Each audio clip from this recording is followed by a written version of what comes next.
What's up, nation? Welcome to another MLB DFS podcast.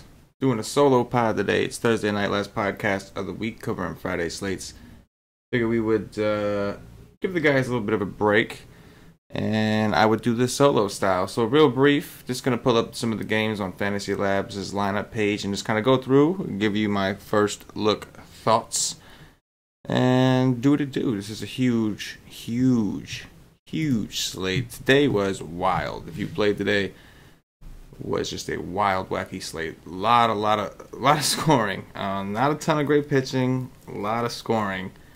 Bats were king tonight. The stacks were king. Steve Pearce, 3 home runs. Wow. Shout out to Cam, who mentioned in the expert poll that he thought the Red Sox Yankees was a pretty good game stack. He was damn right. Rangers went off. The Dodgers put up 10 runs. The Nationals went off at the end there. It was just wild. Just a ton of scoring. Just a matter of what was your best combination. Pretty crazy. Anyway, we got a 14-game slate. You would think that if things can go that crazy on a 9-game slate, can only imagine what's going to happen on a 14-game slate. We do have David Hess in Arlington for the Texas Rangers. Got a lot of interesting things to discuss. So let's go ahead and start breaking it down. First up, we got John Gant of the St. Louis Cardinals visiting Chris Archer, making his Pirates debut. It's going to be about 80 degrees, 69% humidity out in Pittsburgh. Archer is interesting. So we always knew that we like to play Archer at home. He has got a new home. So it's a tough matchup. The Cardinals aren't necessarily super threatening, and with Tommy Pham gone, that's definitely one less threatening bat, especially against righties. So I do think that I think Archer's kind of interesting at 8-2. The problem is the Cardinals aren't really known for strikeouts. They obviously can in the right matchup. This is a good ballpark for Archer, but we have to see, was Archer pitching at home, was that more about him being in that dome and liking to pitch in that dome? But obviously Pittsburgh is still a good still a good pitching park. So you would think he still has the edge there. The question is, did he have better numbers at home because of the park, or did he have better numbers at home because he just liked to pitch there? You got to figure he's going to be a little bit nervous. His first time playing for a different team out there in Tampa. So very, very curious to see how he does. But at 8-2, he's definitely attractive. Looks like Marcell Ozuna is going to be questionable. That could be another bat that if the Cardinals miss, he could be replaced with a high strikeout guy. Maybe somebody like Harrison, the Master Bader, or something like that. So we'll have to wait and see what happens. But Archer's definitely interesting at 8-2. John Gant at 5-6. He's kind of interesting too. We did see the Pirates heat up for a little while, but once Dickerson went out, it just kind of seemed like they really did stop. The Pirates have been really bad against lefties. I've been taking a lot of lefties against them. Against righties, it is still a little tough. But at 5-6, you're kind of interested. The only problem with John Gant is they don't typically let him go very deep these days. Actually trying to see if I can pull this up for you guys. Yeah, you'll see in his last game against the Cubs. Let me change this right quick. His last game against the Cubs only went 4 1/3, 62 pitches. Looks like he's been coming out of the bullpen a lot. So there was a time where he was getting a lot of pitch volume, but apparently they don't think he's stretched out enough because they're really not letting him go. Now, he did get beat up a little bit in this Cubs start, so maybe that had something to do with it. But again, it's a good ballpark. Pirates not nearly as threatening of an offense in general, and especially not lately. They were hot for a little while. It was fun, but they definitely have cooled off. So I think both pitchers are kind of interesting. Not really into the offenses. Even if you're not into John Gant, it's kind of hard to settle on the Pirates with so many of the good offensive spots that we're going to get to. Next up, Anthony DeSclafani for the Cincinnati Reds visiting Gio Gonzalez of the Washington Nationals. So DeSclafani, as far as like giving up like hard contact, he's up there. He's been getting rocked. I know even his results, like, it's bad, but it probably should be worse when you look at like how hard the guy's actually getting hit. You can see here very seldom has a good game. Looks like he had a little streak there where he was doing okay, but it's been rough. He's priced accordingly at 6-3, but the Nationals do appear to be really, really heating up. So it's tough to have any interest there, even at 6-3. You got to like the Nationals' offense. They erupted for 25 runs. They got to win against Thor in their next game. And then today, It happened a little bit late. They were like winning by a bunch of singles and small ball, but then at the end, Trey Turner hit a home run. He's been on fire. Stolen bases or not, he's just been on fire. And then Bryce Harper's actually looked a lot better since the All-Star break. And Juan Soto's been a beast all year, so it's hard not to like the Nationals. We've kind of been waiting for them to get hot, go on the streak. It seems like once they decided they weren't going to trade Bryce Harper, they just said, hey, we might as well win some games like we should be doing. But, I mean, nobody expected the Phillies and Braves to be the teams at the top in the NL East. I think everybody kind of thought that if the Mets fell off, which they did, it would be the Nationals to take. And who knows? I mean, they don't got a ton of time left. They got a lot of making up to do, but they've looked good, especially at home. Looks like, once again, dealing with the rain in the Northeast. It just seems like somebody just hates the Northeast. Mother Nature just seems to hate the Northeast right now. A lot of terrible weather. Some light rain in the forecast, 80 degrees, very humid. So we'll see if the game doesn't rain. This should actually be a pretty good hitting environment. We know it's not the best hitting park, but that whole Baltimore, Washington area, when it does get warm and humid, the ball does carry pretty damn well. So the Nationals are certainly interesting. Trey Turner, like I said, man, he's expensive, but he's earned it. He's been red hot. If you go look at his game logs, he stole another base today. He's got like 5 stolen bases in the last 4 games. Something crazy. He's just a beast. I will say this, not a ton of people steal on the Reds. Tucker Barnhart, believe it or not, is actually ranked 5th or something like that, and 5th best as far as stolen bases. Teams really don't steal all that much on the Reds. But the way Trey Turner's going right now, man, he's just got this confidence about him. He just feels like he can't be stopped. Can't stop, won't stop.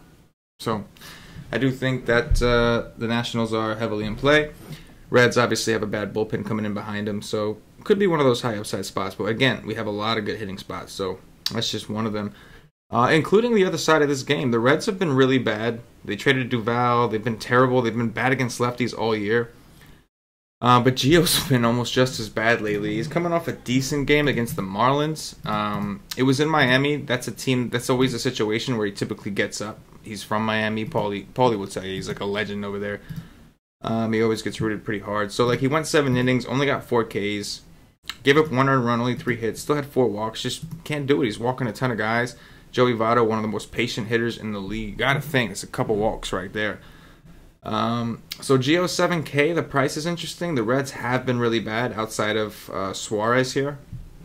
It's just tough to want to roster Gio, man, even on a 14-game slate. 7K is a really good price for him, but again, he just hasn't been very good. Miami's been one of the worst teams in the league against lefties lately. Over the last 30 days, they've really struggled against lefties, and he was only able to put up a 17 against a team that's bad. So Gio's, I guess, in consideration, just never a guy they're going to love playing at this rate. I mean, if you think about it, it's crazy. This is a guy at the beginning of the season we were paying 9K for. Sometimes he was even in the double digits, and you would not think that by the way he's looked lately. He's pitching like a 7K pitcher. But he's in play. The Reds right now are pretty terrible. Next up, we got Trevor Richards of the Marlins visiting Vince Velasquez of the Phillies. Looks like Philly is a pretty heavy favorite here, minus 175. They had the come-from-behind win today with Maikel Franco's 3-run dong. 81 degrees, 74% humidity, so it's warm and humid here as well. And it does look like there's some potential for some light rain because, again, Mother Nature just hates the Northeast. It just continues to shit on the Northeast. We've had a lot of rain up here, as you can tell. Trevor Richards is kind of an enigma to me. I really don't understand how he's pitching so well. You see he could be bad. We know that. He's had games where he was terrible. For some reason, these last 3 games, he's been really good. And I don't understand it, mainly because when you actually look at his pitch types and then you actually look at what he's throwing, it just doesn't make sense. I mean, the dude is throwing 60% fast, 4-seam fastballs to righties. 53% to lefties. He does throw his changeup, which I guess has been pretty successful. He actually has a pretty high swinging strike rate on his changeup, 24.1% to the lefties and 25.9% to the righties. So he does have a pretty nasty changeup, but that's it. It's fastball changeup, and in this day and age, it's kind of tough to do. It's tough to rack up Ks when you don't have a slider or a curveball. He's doing it all with his changeup. He does throw a slider. His slider has a 7.3% swinging strike rate to righties. That's nothing compared to his 25.9% swinging strike rate on the changeup. So I got to think he's interesting. The Phillies do strike out a lot. 7-3 seems steep, but again, like he's been on this little bit of a roll. I'm very tempted to go back to the Phillies. They kind of burned me today, but I am very tempted. Again, just the bottom line is he throws a lot of fastballs. So anytime you got a guy like we saw, like Ronaldo Lopez against Toronto that day that Scherzer went off, Toronto just beat him up. Like, you got to think, like, MLB teams can hit fastballs. So if you're going to throw a lot of fastballs, you got to think that some of these Phillies can jump on it. The problem is they just have no steam right now. They just seem like they're barely getting by. Rhys Hoskins has been red hot. Don't get me wrong. He's a phenomenal player. But Odubel Herrera's really come back down to earth. Carlos Santana has been Mr. Singles this year. Asdrubal Cabrera is yet to do anything. Nick Williams is probably my favorite play from the Phillies offense, mainly because he does hit changeups very well. He's got very good numbers against changeups. So that's Trevor Richards' go-to pitch outside the fastball. As a major leaguer, you got to think he can hit a fastball. So I do really like Nick Williams in this particular spot. The Phillies are interesting. This hasn't seemed like a great park for hitting this year, but it actually is, like, dimension-wise. It actually has always been one of the better hitting parks out there, especially the lefties. So I do like Nick Williams. Philly's somewhat interesting. As far as Velasquez, AK is really not a bad price for his upside. We saw Pivetta went out there as chalk and had a pretty decent game against these guys. But they are one of those teams that really can be tough to strike out. They don't strike out as much as you'd think. I still think Velasquez is worth at least consideration at 8K. He does have a lot of upside. He is a big strikeout guy. But lately, ever since he got hurt, since he's been back, we really haven't seen a ton of that strikeout upside. I mean, we haven't seen him a ton, don't get me wrong. But 3 Ks against the Mets, he had a good game that day. He only gave up 2 hits, but 3 Ks, that's not what you're looking for when you're playing a guy like him. This is a guy that's capable of getting you 8, 9 Ks in 6 innings. So that's kind of what you're looking for. As far as the Reds, his last game was against the Reds back on, looks like July 28th. So this was fairly recent. They were really bad at that point, and he really didn't do much. 2 earned runs, 6 hits, 5 walks. That's the problem with Velasquez, is he can get a little crazy with the walks. That's always a situation where you got to worry. Miami's not the most patient team out there, but again, they are kind of tough to strike out. So if you get into those situations where they're working the count, it's just a matter of time for a guy like Velasquez is going to walk him. So at 8K, I do like the price. I'm just a little bit worried that we haven't seen a ton from him. It's kind of hard to pull the trigger on him with the way he's looked lately. So he's a maybe. I do like Nick Williams, though. Remember that. We got Anibal Sanchez going up against Jacob deGrom of the Mets. DeGrom at 12-4 always is a phenomenal play at home. He's the one Mets pitcher that's always done well against the Braves, even on a strikeout level. The last time he faced the Braves, I believe, at home, or maybe it was in Atlanta, that's when he swung the bat and hurt his arm. Remember that? I do. It sucked. But he's 12-4, just seems kind of expensive. This seems like one of those slates where you're going to need a lot of bats, a lot of upside. I guess if you can find a cheap stack that you're into, a cheap 5-man stack, 4-man stack that you think is just undervalued and you can pair with a top-tier pitcher, it's fine. But in the meantime, it does seem kind of tough to just immediately think, I'm going to pay off a pitcher. It seems tough. So problem with DeGrom is that he's on the Mets, so the win is always in question. I mean, it almost seems like they're less likely to get a win when he pitches. I mean, look at this. You got Jacob deGrom against Anibal Sanchez, and he's only a -130 favorite at home. It's going to be 81 degrees, 74% humidity, so it's warm and humid here too. I think DeGrom is fine. I wouldn't talk anybody off of him. I think he's a little bit expensive. And again, when you're on a team that just doesn't win that often, it's just tough. His last game against the Pirates, another team that doesn't really strike out. You can see here 5K, 7 innings, and eventually kind of unraveled. He has been giving up runs. Maybe he's getting frustrated, whatever the case is. You know he's going to be allowed to throw as many pitches as he wants to throw. But even these great games he's had, because he's not getting the win, he's failing to break 30. And at 12-4, I feel like you really, really need over 30 points. So it's kind of tough to recommend him. Anibal Sanchez at 8K is actually interesting. He's looked good. I hate to say it, but he's looked good. The Dodgers, one of the best offenses in the National League this year. He struggled against a little bit, but it really wasn't, like, from a fantasy perspective, it really wasn't all that bad for him. He gave up 4 earned runs, only 1 home run, though. And now he's got the Mets, one of the worst offenses in the league. You got to think he can do well. You see he had 30 against the Brewers, 20 against the D-backs, 22 against the Nationals. It just seems like a really good spot. Nemo hit a home run off faulty today, but other than that, the Mets offense really didn't do much. So I got to think Anibal Sanchez at 8K is definitely in play. I like it. I think he's got some upside. I think that there's a better offense. Yeah, he might not get the win, but at 8K, you don't necessarily need the win as much. Whereas at 12-4, if you're paying that much, like you kind of want the win. So it's obviously a low total in this game. It's a good ballpark for pitching, albeit it is warm and humid, which is typically better for hitting. But all in all, you got the Mets offense, and they've just been absolutely awful. So Anibal is certainly in play at 8K. This next game's kind of interesting. Lucas Giolito of the White Sox visiting Ryan Stanek of the Tampa Bay Rays. Giolito, beginning of the year, was literally the worst pitcher in baseball. After that, like, he kind of got sent down or got hurt, whatever the case was. He came back up and he kind of like fixed things. 14 against the Astros, 27 against the Royals, 16 against the Angels. He finally fell apart against the Blue Jays. Give up 5 earned runs. But again, only 1 home run. It's not really a guy that I love to attack. If you look at his actual hard contact rates, they're pretty low considering how bad he is. His xFIP is still crazy high on the season. So I'm not saying that we should consider pitching him. I'm just concerned about the Rays. I'll say this, though. The Rays, as Cam pointed out to us a while back, one of the best home teams in the game, one of the best home offenses in the game. And they continue to stay hot, particularly at home. They were at home. They dominated. They went on the road. They did okay. Came back home, and they've been dominating again. So I do think that the Rays, always a low-owned stack, and they have the potential to go nuts. I think they won the slate the other day. It was like a 5 or 6 team main slate, and they won the slate. And that's kind of my issue in this particular situation is that they can definitely win those smaller slates or those slates where there's a ton of pitching and not a bunch of offenses. I'm a little concerned with the upside as a team as a whole when there's teams like the Indians at home. We've got they got the Rangers, like I said, in Baltimore. That works both ways. We got the Red Sox and Yankees going at it. So there are a lot of other good offenses that have potential to put up a lot of runs.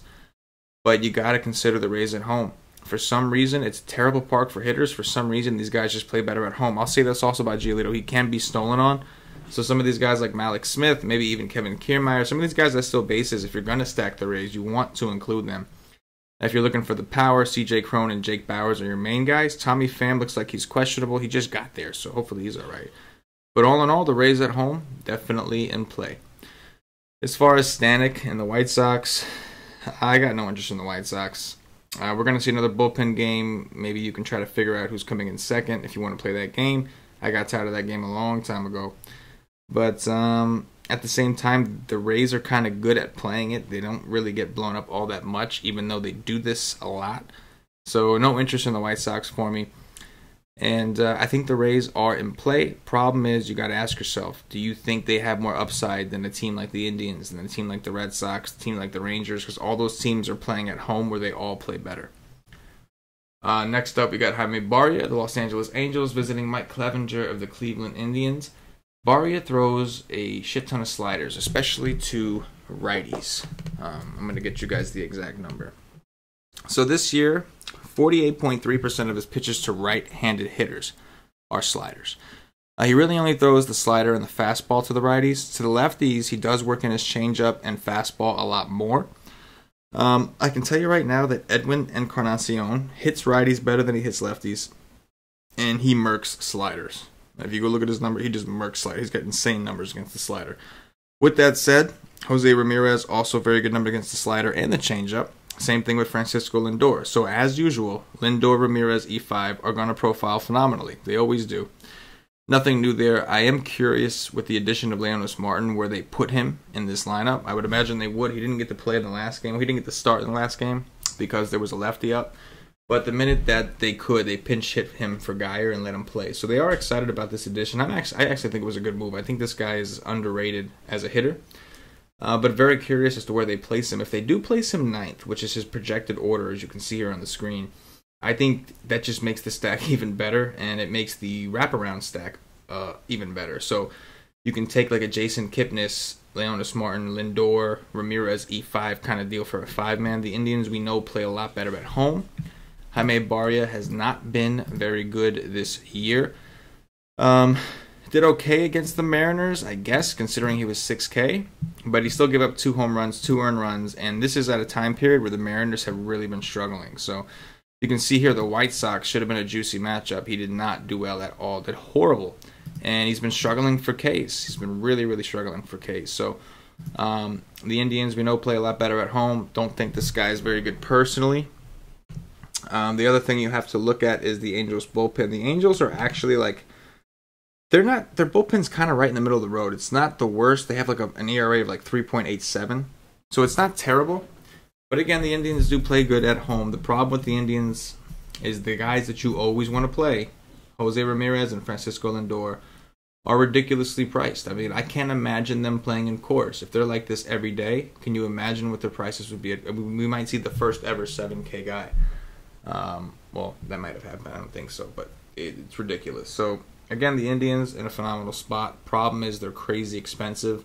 You got to think with all the teams on here that we can find maybe some more reasonably priced bats to play. Although, again, I do think the Kipnis, Leonis, Martin, Lindor, Ramirez, E5 stack just seems juicy. It's just a matter of can you afford it. On the other hand, we got Mike Clevinger going up against the Angels.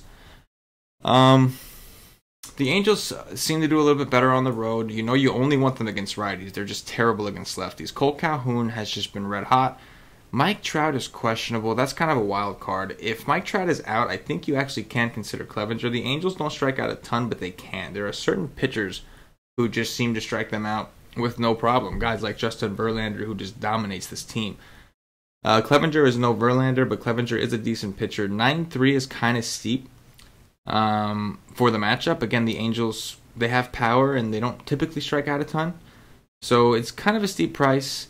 But Clevinger does have upside. So I think the Angels are in play, but they're just not really a team that you're going to be dying to stack. On a 14-game slate, it's going to be hard for you to say, oh, I want a 5-man stack the Angels here. Like, it's just not really going to happen, especially when the main player that you want to base the stack around is actually 6K. So I think that they're okay. I don't mind it. I really don't have a ton.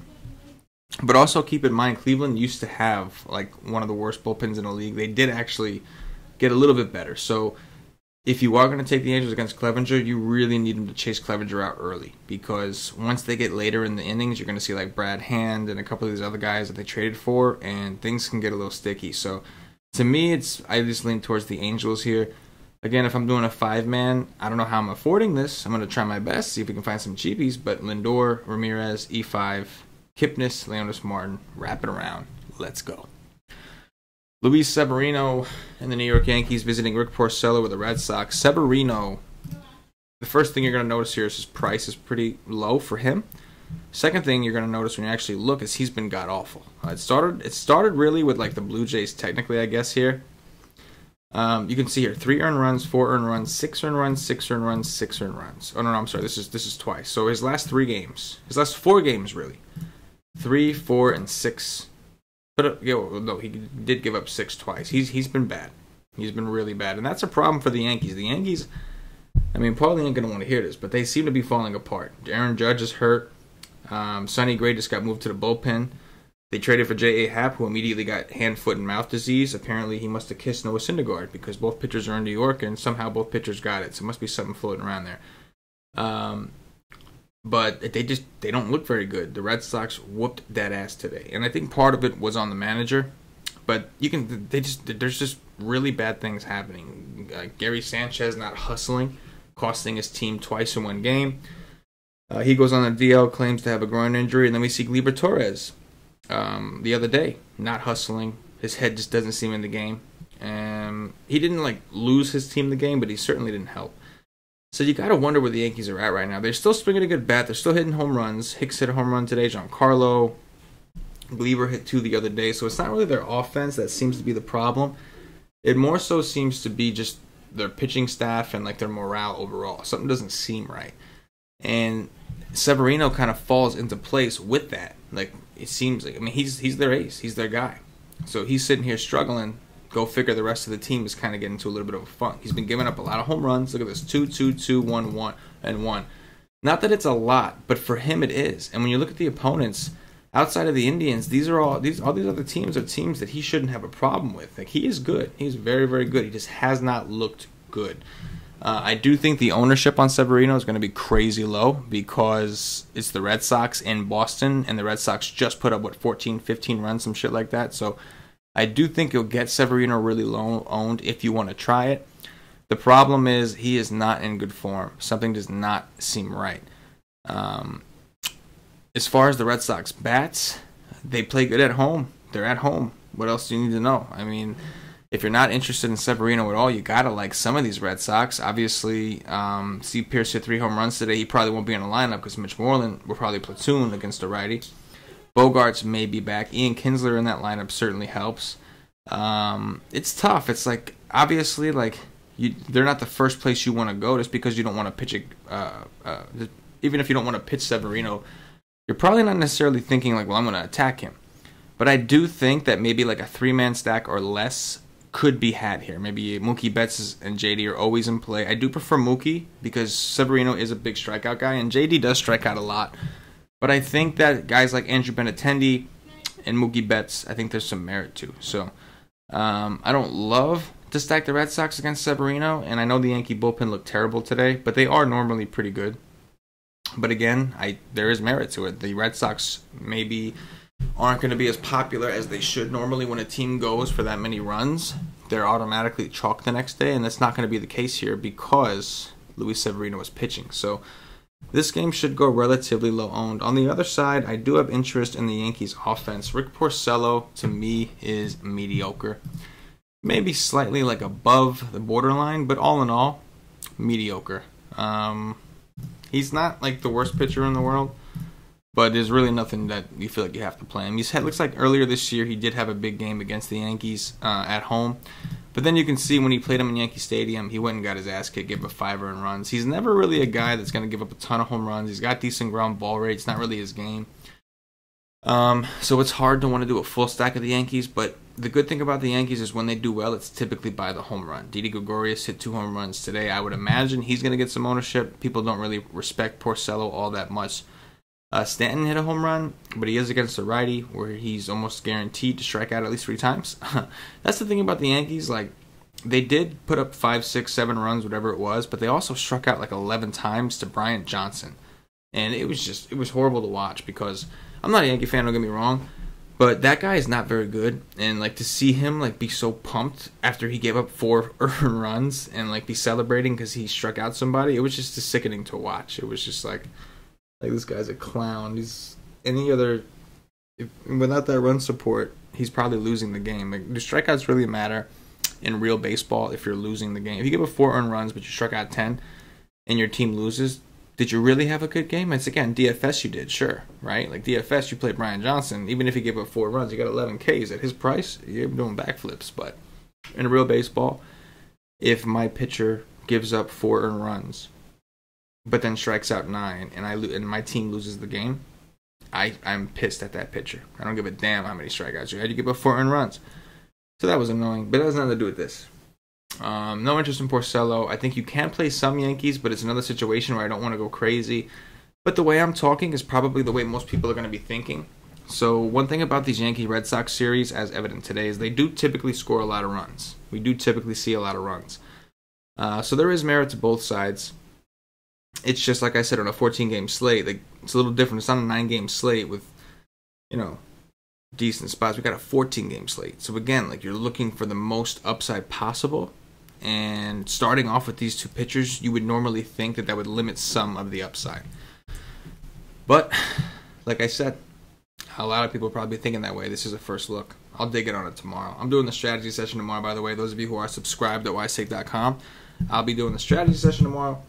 So we can really kind of dig in, break it down, and look at some of the stats, look at some of the profiles, and see what we can find. Next up, I would imagine that this game should be pretty popular. I would think the Rangers have to be one of the highest owned stacks tomorrow. They put up a massive amount of runs. Odor hit another home run. I know Gallo hit a home run. Like, all the guys people love to play all did well. And we got David Hess back in our lives, who was absolutely awful. And the game's in Arlington, where it's just been like literally another version of Coors. Not even a Coors Light. It's been better than Coors this year. So here we are. David Hess back in our lives. Looks like they've used him out of the bullpen a little bit. I'm not exactly sure if he's still stretched out. I know he got sent to the minors for a while. For the most part, he was bad. His last game in the minors for getting called back up, he actually had a really good game. Went like 7 innings, 9 Ks, some shit like that. I still think he sucks personally, and I still think that I totally expect the Rangers to get to him. Another thing about Baltimore is they did trade away all their good bullpen arms, so as you can see now, once the bullpen comes in, it doesn't get any better. So, 95 degrees in Arlington, wind blowing in as usual. You gotta like the Rangers. The lefties particularly, he did have a big problem with lefties, but I don't mind Andres, who's been hitting pretty well lately. But you gotta love the same guys, Chu, Odor, Gallo. The only problem is you have to think they're going to be extremely popular. They put up a massive amount of runs. After the Red Sox did it, everybody's thinking like the Red Sox going to win the slate, and then the Rangers go out there and just destroy. So, the Rangers are definitely in play. They are going to be chalky. It's hard to want to stick with the chalk on a 14-game slate. Like, you just think in baseball, there's so much variance. Like, what's the edge to taking a 5-man stack from a team that's going to be so popular when there's so many other options, and the chances that they get outscored are so high because there are so many options. But again, it's Baltimore, it's Arlington, a bad bullpen now that they've gotten rid of all their guys, and on top of that, the Rangers are a good offense. They hit well, and they hit well at home, especially against righties. So absolutely, the lefties here are definitely stackable. Even Andres, this is a 5-man stack in the making. It's just a matter of, do you want to eat that much chalk? And a matter of, can you find a pivot or not? But they look good. As far as Baltimore, I don't think it's the worst idea. It's still a really good park for him. I don't think this guy, Ariel Eduardo, is that great. He had a decent game at 4K against the Astros, and it was very impressive, don't get me wrong. But he only threw 76 pitches, if you notice. He really didn't have any strikeouts. It was just more the Astros not hitting him. But he only threw 76 pitches, so that it's got to make you think. If Baltimore can get to him early, that we're going to see the Rangers bullpen come in early. And the Rangers bullpen is god-awful. They are just terrible. We have seen it so many times. We've seen so many teams just completely beat them up. So we saw the A's particularly just completely take advantage of that bullpen situation that they have over there. So you got to think that Baltimore is just as much in play. I'm sure some people might look at this guy, Ariel Eduardo, and I totally get it. It's Baltimore. I'm not totally sold that Baltimore all of a sudden is red hot. They had a little streak where they were doing well. Once they traded Machado, though, it seems like they just take advantage of bad pitchers. So it's going to come down to whether or not you think this guy is a good or bad pitcher. We're going to look at this on the strategy session tomorrow because I am curious myself. But either way, as far as Eduardo, I don't like the fact that he only threw 76 pitches. That kind of bothers me a little bit. That worries me. And that's in a game where he was doing decent. So I don't know what the circumstances were. Maybe he was in trouble. He did give up a home run. Only give up 1 earned run. His team ended up giving 3 total. So, we'll have to dig in on that a little bit. But as far as Baltimore, it is interesting. They do strike out a ton. But Eduardo's not really a big strikeout guy. Keep in mind, he did play the Astros. The Astros are really, really tough to strike out. So there could be interest there. I just don't like the fact that he only threw 70-something pitches. We got to know that he's capable of throwing more. Otherwise, we're worried about upside. And if he's not going to go that deep, if the Orioles do happen to give him a little bit of trouble early and he gets pulled after 70-something pitches and it's only 3 or 4 innings, that's going to open up some upside for Baltimore. Again, my issue with Baltimore is I don't know if they're really hot or if it's more they take advantage of bad pitching. We saw them beat up on Sonny Gray. We saw Tanaka shut them down. Then we saw them beat up on Sonny Gray. But then once the Yankee bullpen came in, they didn't do anything. They completely shut down. So that's something that we got to look for. We got to keep in mind. Well, that's something for us to look at on the strategy session tomorrow. But rest assured, the Rangers will be chalky as all hell, even on a 14-game slate. Normally, a 14-game slate, we always say, don't worry so much about chalk because there's so many games. I don't see how people aren't going to play the Rangers against David Hess. I really don't. Next up, Heath Fillmyer of the Kansas City Royals visiting Jake Odorizzi of the Minnesota Twins. Fillmyer had a good game against the Tigers. Who doesn't have a good game against the Tigers? Well, I guess lefties don't. You can see here when he plays a good team, things don't go as well. Played the Red Sox, gave up 3 earned runs. Not terrible. 4.7 is an interesting price. The problem is he's going to run into a lot of lefties here from Minnesota. Minnesota is a little bit weaker. They swapped out Dozier for Forsythe. Forsythe has got to be one of the worst players in the majors. I mean, that just went wrong. I don't know what happened to that dude, man. When he was on the Rays, he was pretty good, especially against lefties. He was a lefty masher. Went to the Dodgers and just sucked every day. Every day. So curious to see if the change of scenery's helped. So far, it looks like it's helped Dozier. Dozier's hit 2 home runs already on the Dodgers. Maybe with all that protection he has over there, things are looking up for him. But for the Twins, replacing Forsythe for Dozier, not very good. Getting rid of Eduardo Escobar, who's been one of your better hitters in the season, not very good. So, either way, they still got Lomo, Polanco, Rosario. They still have power. Max Kepler, Miguel Sano, ton of strikeout upside, but also a ton of power. The Twins could be interesting. They do typically play better at home. But again, they're a little bit weaker of an offense than we're used to. They got rid of 2 of their better hitters. So it's kind of tough. I will say this though, like if this projected lineup does still look fairly intimidating for a no-name right-handed pitcher, it does. And the Royals also have a very bad bullpen, so I think that there's merit in stacking up the Twins. But of course, we're going to want to profile, because anytime we see a pitcher who's under 5K on DraftKings with all these bats that we're going to like, it's always a situation where you want to take another look. Logan Morrison at 3.7 just seems underpriced in this particular situation. Not that he's having a great year, but he does have a lot of power. He is going to be batting probably like 4th, somewhere in that area. And again, like once this Phil Mara dude is out, you have a terrible Royals bullpen. So as far as if you were looking to pay up, the pricing for the Twins really isn't that bad. So if you were looking to pay up for a pitcher, if there was a top-tier pitcher that you really wanted, I think the Twins are a team you can consider, and they are projected for 5.3 runs as of now. We'll see if that changes tomorrow, but as of now, they are projected for 5.3 runs, which is pretty damn good, so they are interesting. Odorizzi's kind of the question mark. He's a guy that when you look at his numbers, like outside of having some strikeout upside, like you're just not going to see a ton that you like. Like if you look at his game logs, you'll see that he's had decent games, including against these Royals, in Kansas City. But when you actually look at his xFIP, when you look at those kind of numbers, hard contacts, fly ball rates, he's an extreme fly ball pitcher, and he's really struggled against lefties this year.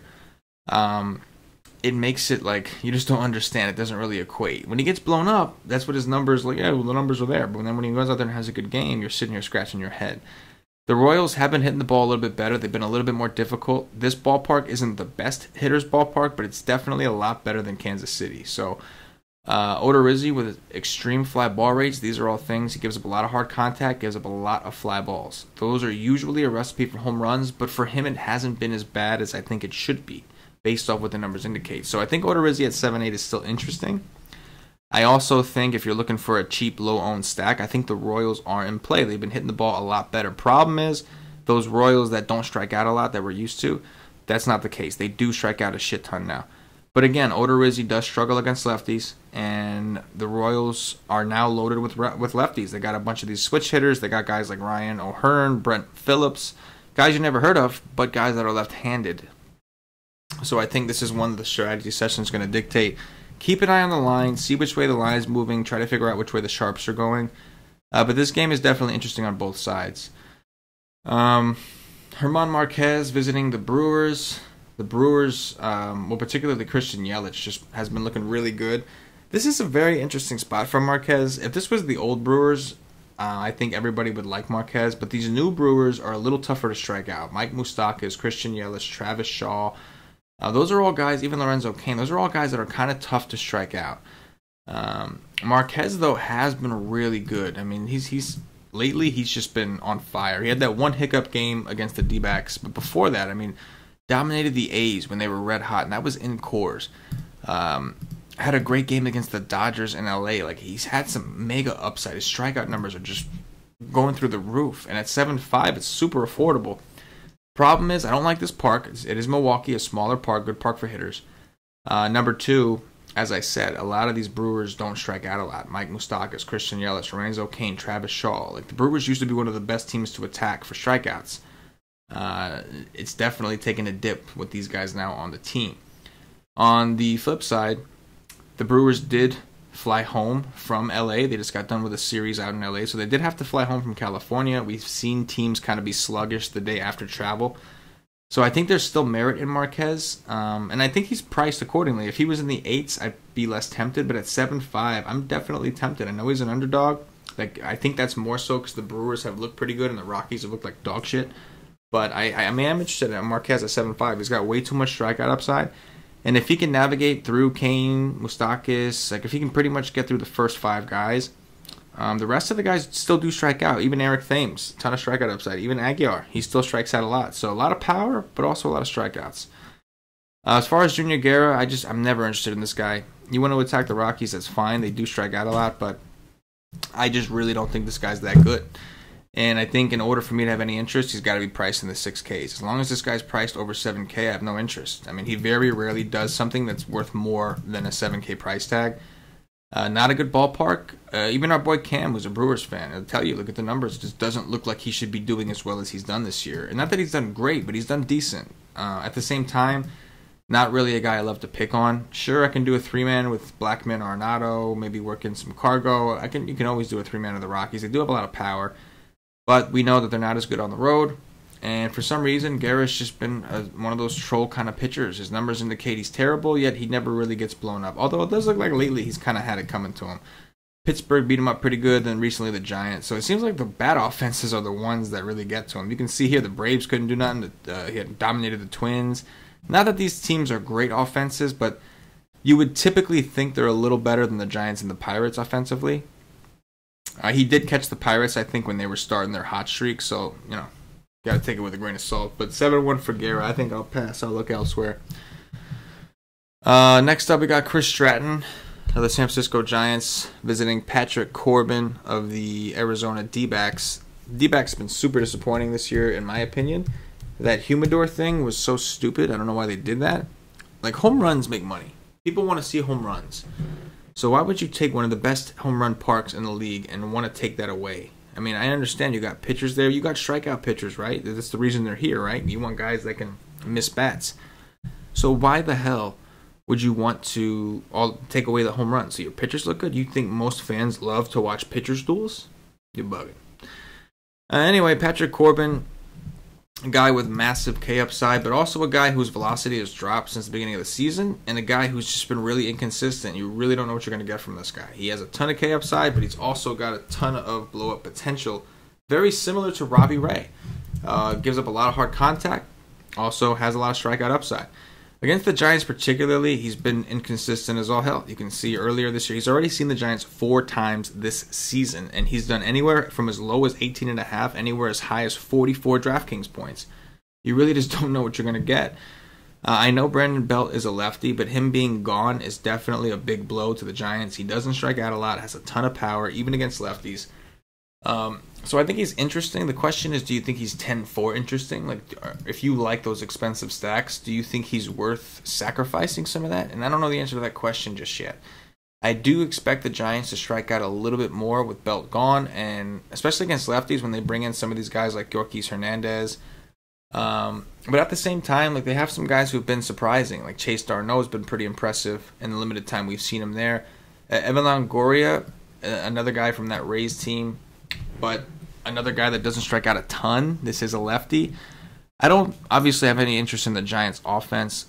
My question is, do I have interest in Corbin? And again, it's kind of hard to say. He's got a lot of strikeout upside, but when he's not striking guys out, things can get rocky really quick because he gives up a lot of home runs, a lot of hard contact, all that bullshit. So he's interesting at 10-4. You're always interested in Corbin anytime you got a guy with, again, it's something we talk about. Some strikeouts are not just about upside. Of course they are, and you want upside, but they're also about floor. If a guy you think is safe to strike out a bunch of dudes, even if he gives up a few runs, as long as you got the strikeouts, you're good. Perfect example, I think Pivetta played the Reds recently, Nick Pivetta, and he gave up like 4 earned runs. It looked bad, but then he came back and struck out 9 dudes and still put up like 20 DraftKings points at 8, whatever he was. So strikeouts are king. Just remember that. Corbin's got great strikeout stuff, so he's always going to have to be considered. The question is, do you think he can strike out the Giants? That's a team that typically doesn't strike out a lot. So that's the question. Chris Stratton at 5'8". If I'm going to attack the D-backs, oddly enough, I do prefer to do it with a lefty. They actually strike out more to righties. It's just they also have a lot more power to I'm sorry, they strike out more. Yeah, they strike out more against righties, but they have less power against lefties. So it's like, yeah, they can strike out more, but they have more power in this particular situation. Guys like Pollock and Goldschmidt can both hit righties, but now you're looking at Eduardo Escobar, who's better against righties. Daniel Descalso comes in, he's got more power than like a Nick Ahmed. David Peralta comes into play. He's obviously only really good against righties. They did just get a pretty big blow for their team in general. They lost Jake Lamb for the rest of the season. That kind of sucks. He's having a down year anyway, but could be because he's been playing hurt. I think that the D-backs are interesting. Another stack that's going to go very low owned. I don't think Chris Stratton is very good. He's got a nasty curveball, so it's gonna come down to the profiles we look at. Can the D-backs hit the curveball? I'm gonna see. Let me see if I even have any info on that. If I switch things around a little bit here, let's just put in some righty in there and let's see how they hit the curveball. It looks like if we see Souza, he's actually got good numbers against the curve. Eduardo Escobar has decent numbers against the curve, but as a team, not very good. Looks like Pollock, John Jay, Marte, Nick Ahmed, they all have terrible numbers against curveballs. The catch is they don't have the highest whiff rates. The whiff rates really aren't all that bad. So we know this kid likes to throw his curve a lot, Stratton. We haven't seen him in a while, we know that. And we also know that last year, he actually showed us some upside, whereas this year, he's been dog shit. So, kind of an interesting situation. It's hard to stack it. The D-backs have just been so disappointing. On a smaller slate, I think people would love to take the D-backs against Stratton, but on this kind of size slate, I really don't see a ton of people going there. Next up, we got Blaine Hardy visiting the A's. The A's have been one of the hottest teams in baseball, and they've been doing it for a while now. Beginning of the season, they really struggled against lefties, but they've kind of changed that lately. They've actually been really good against lefties. Guys like Matt Chapman, Crush Davis, Piscotty, Mark Canha, even Semien is better against lefties, and Lucroy too. I do think the A's are always in play going forward. It's a terrible ballpark, but it's Blaine Hardy, a guy that's not particularly good, going up against a red-hot A's team. So the A's, nobody ever plays them unless they're in cores, and that's when they dud. But when they're out of cores, they've been putting up runs. They haven't been putting up runs in the same way, but they've still been making people money. I mean, I think recently, the other night against Toronto, and when Estrada started, Estrada left the game early because it was his first game back from injury. The Toronto bullpen is bad, and the A's beat him up. They beat him up real bad, and they won people a lot of money that day. So even though they're home, if they're hot, that kind of trumps everything else. So I do think the A's are interesting against Blaine Hardy. And if you're worried about taking them against a lefty, if they get to Blaine Hardy early enough, they're going to see a bunch of righties coming out of that bullpen. So I think the A's are definitely in play. As far as the Tigers, Brett Anderson's a guy I don't typically love to pick on. He's got high ground ball rates, just a guy that, in general, while he gives up runs, the home runs are kind of few and far between. He can in the right matchup. The Tigers are just a team that nobody ever wants to stack. They are better against lefties. That's one thing I'll note. They have so many righties in that lineup. They are better against lefties. But this is a really good pitching park in general. So if you want to look at a guy like Brett Anderson, I don't think it's the worst idea. I mean, he'll surprise you. I mean, he went into Cleveland, put up an 18. Went into Arlington, put up a 20. You got to think. He hasn't gotten a pitch at home in a long time. Look at all these games on the road, on the road, on the road, on the road. He's got one of the best parks in the league, and he's finally going to get the pitch at home. Last time he was home, it did not go well. Houston beat him up pretty good. But Houston's a pretty good offense. All in all, he really hasn't gotten to pitch at home very much at all this season. That was literally his only time he got to pitch at home this year. So at 5-1, I think we consider him a maybe. Even though we prefer righties against the Tigers, they are still a bad offense. This is still a really good park. And especially if you do think the A's are going to win this game, if you think the A's get to Hardy, if Brett Anderson gets the win at 5-1, as long as he doesn't get destroyed in the negatives, like you're already halfway there to value, right?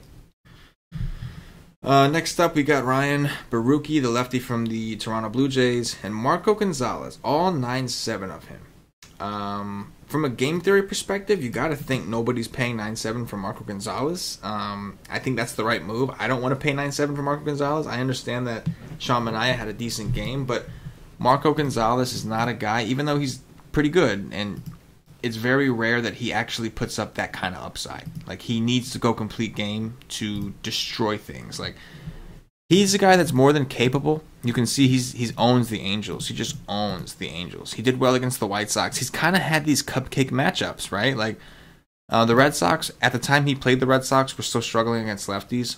And it's tough to go into Boston, I'll give him that. But you can see when he plays a team that hits lefties, he doesn't typically do well. The Yankees in the Yankee Stadium, that's tough for a lefty. Didn't do so well.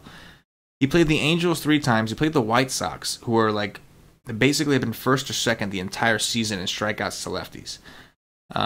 He played the Royals in the midst of the Royals being terrible, and the Royals still suck against lefties because they have so many lefties.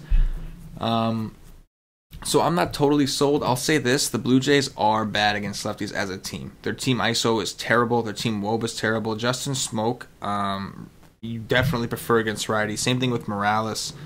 There are some guys like Grichuk, Teoscar Hernandez. These are the guys you're looking at. Like if you're interested in the Blue Jays, these are the guys that can hit the lefties. It's not a good park though.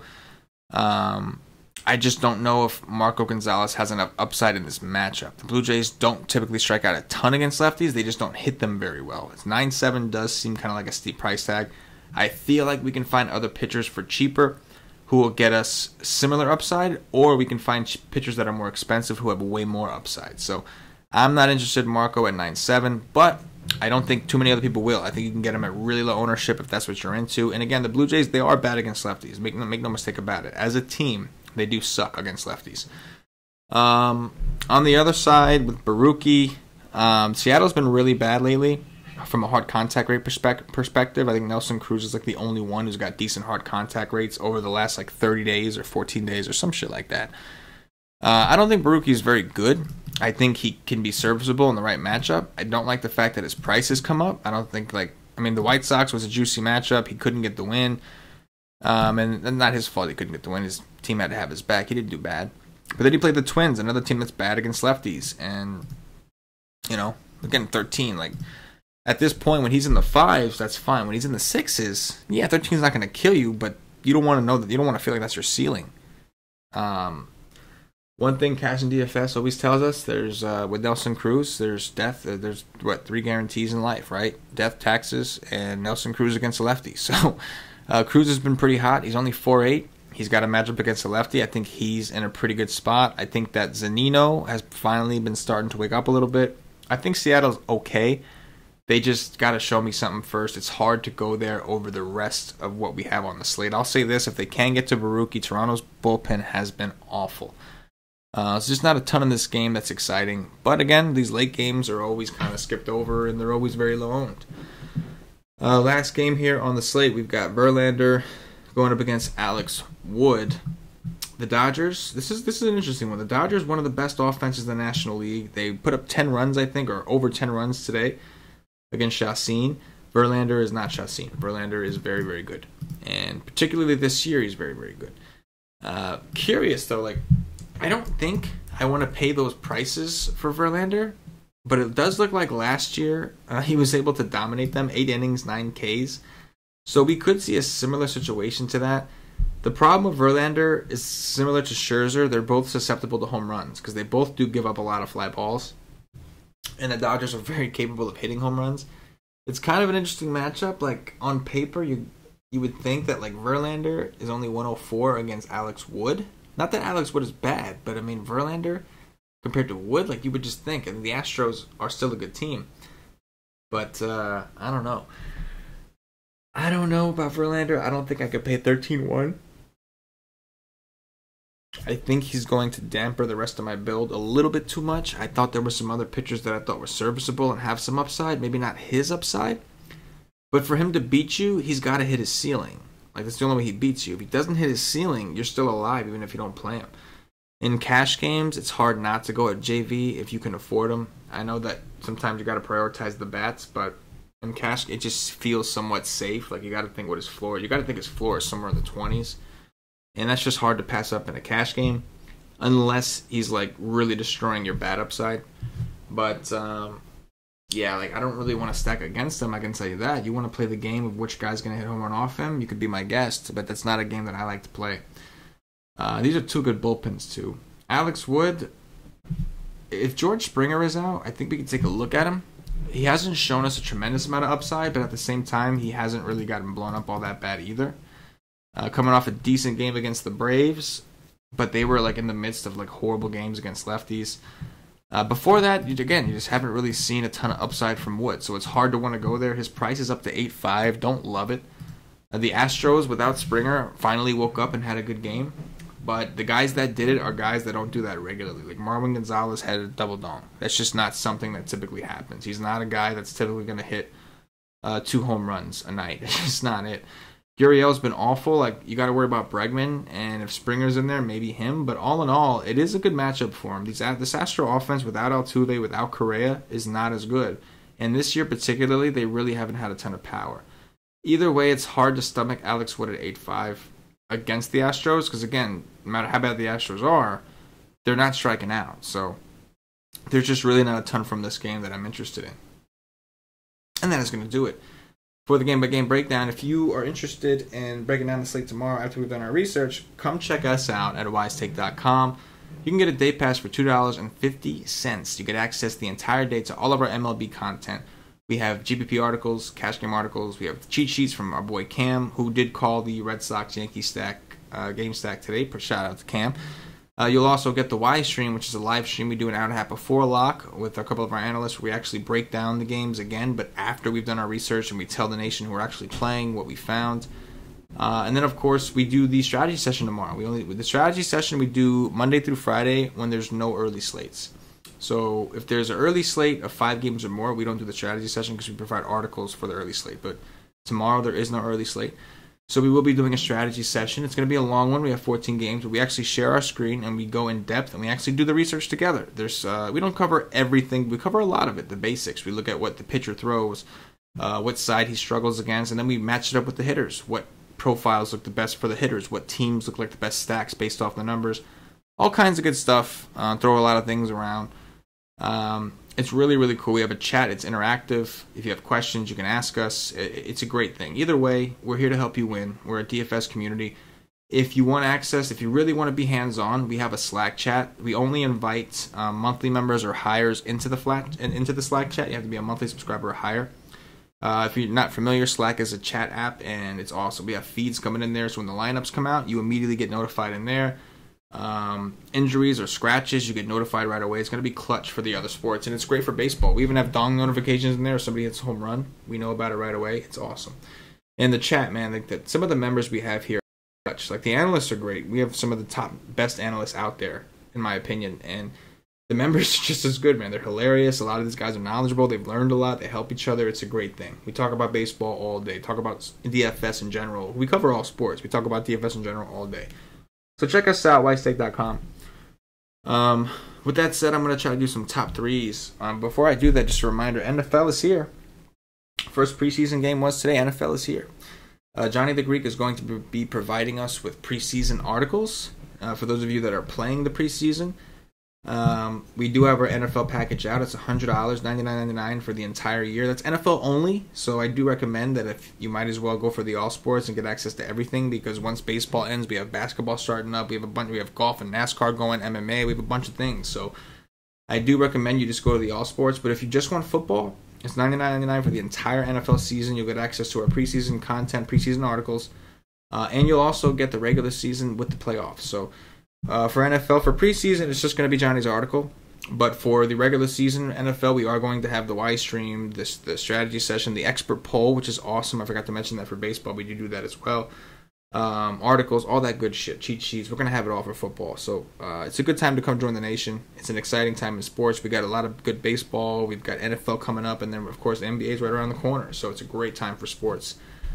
I'm going to give you guys some top threes. Let's go through this. Top 3 pitchers based off price. I got to go with Chris Archer.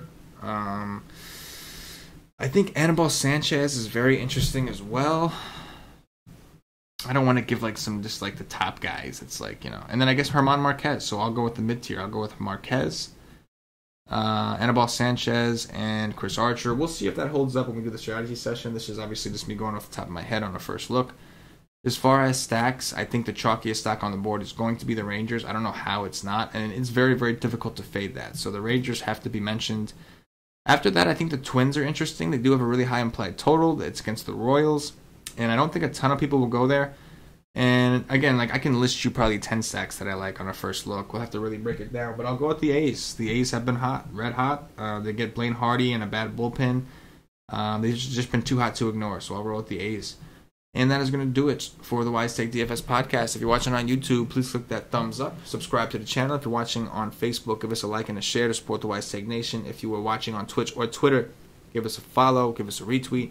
And if you're listening on Podbean or iTunes, give us some 5-star reviews. We ask you to do these things because they keep us going. If you're a fan of the show, if you appreciate the show, appreciate the work that we do for you guys on the free, all we ask is that you show us a little bit of love in return. And, spread the word, all that good shit. So, for myself, the entire Wise Take Nation, as always, good luck.